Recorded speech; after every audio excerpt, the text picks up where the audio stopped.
많은 분들이 금지 명령만 나오면 통장 사용에 아무런 제약이 없다라고 알고 계시는데요. 그렇지 않고요.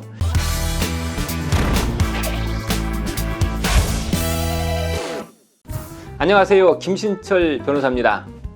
개인회생을 신청하셔도 통장은 사용해야 할 텐데요.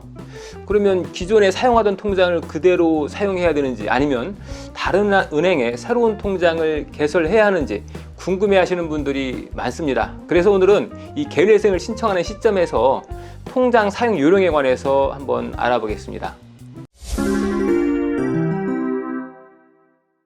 개인회생을 신청했다가 기존에 가지고 있던 통장의 돈이 은행으로 다 빠져나가 버리는, 그래서 생계 유지에 어려움을 겪으시는 분도 있는데요. 그래서 대출받은 채무가 있는 은행, 즉 채권자 은행의 통장은 가급적 사용하지 말라고 권고드리고 있습니다. 예를 들어서 채무자가 국민은행에 대출받은 게 있어서 개인회생 채권자 목록에 국민은행을 등재해야 한다면 국민은행 계좌는 사용하지 말라는 거죠. 그러니까 채권자로 등재될 은행은 어떤 통장이든 사용하지 않는 게 좋다는 겁니다. 만약 개인회생을 신청하는 채무자가 국민은행과 신한은행, 농협에 각각 대출을 받았다면 이 세 군데 은행의 계좌는 사용하지 말라는 얘기죠. 왜냐하면 채권자 은행이 받아야 할 대출금 채권을 가지고 채무자가 가지고 있는 예금 채권과 서로 상계할 수 있기 때문인데요.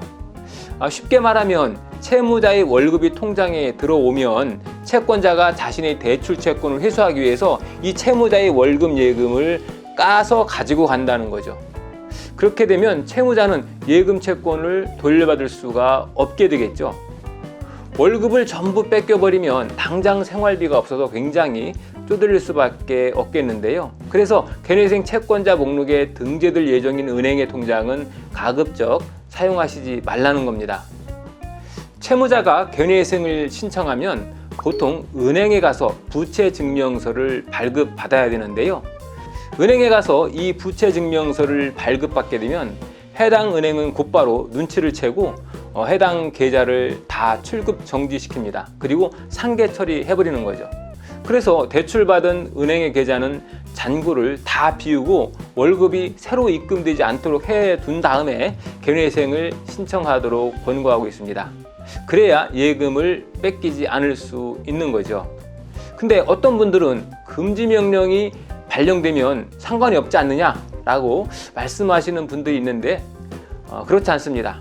물론 개인회생을 신청하면 금지 명령이 나오죠. 금지 명령이 나와서 채권자가 변제를 받는 행위가 금지됩니다. 그래서 채권자가 상계도 하지 못한다라고 생각하시는 분이 계신데 그렇지 않습니다. 이 금지 명령이 채권자의 상계 행위마저 금지시키는 것은 아닙니다. 채무자 회생 및 파산에 관한 법률에서도 이 상계 금지 규정이 있지만 아주 예외적으로만 금지되고 있습니다.